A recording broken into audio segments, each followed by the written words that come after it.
Hi, my name's Chris and I've been with AMP for around 14 years. For most people, super is a set and forget thing. Their employer pays some of their income into it for them and they get a statement once a year. It's not touchy-feely. And because legislation seems to change all the time, it all starts to get too complicated. So most people file the whole thing under too hard. But it really pays to give your super some serious thought, especially if you're 10 to 15 years off your retirement age. It's worth thinking about the Building for Retirement strategy. The Building for Retirement strategy is a way you may be able to use your super to reduce your tax and either build more wealth so you can live your ideal retirement, or help you move into part-time work or semi-retirement, which means you could be working less without necessarily reducing your take-home pay. To use this strategy, you need to have reached your preservation age, which is the age you can start accessing your super. For those born before the 1st of July 1960, your preservation age is 55.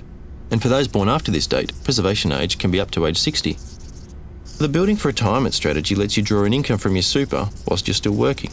Then, you can start salary sacrificing some of your pay back into your super. In effect, what you're doing is swapping the income you get from your employer with an income from your super.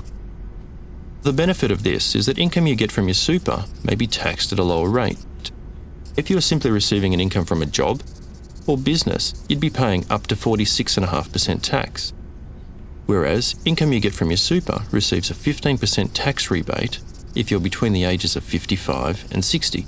Then, once you're over age 60, it's completely tax-free. So, it's really worth thinking about.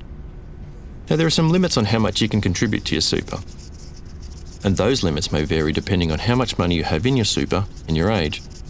Obviously, the more you salary sacrifice into super, or top it up with additional contributions, the more money you could have for your retirement.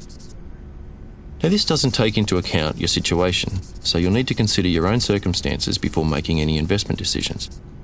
That's another great reason you should speak with your financial planner to make sure you have the right investment mix for what you need. But don't be put off by the complexities, because actually, the time before retirement gives you plenty of opportunities.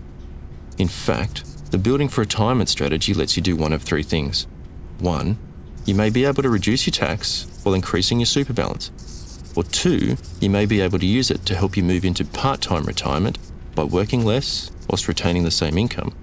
Or 3, it could be also used to help bump up your income and help pay off your mortgage and own your house that bit quicker. There are a number of different Building for Retirement strategies that are worth talking over with your financial planner. Once I got to understand them, I saw that building your super before retirement isn't about complexity, it's all about opportunity.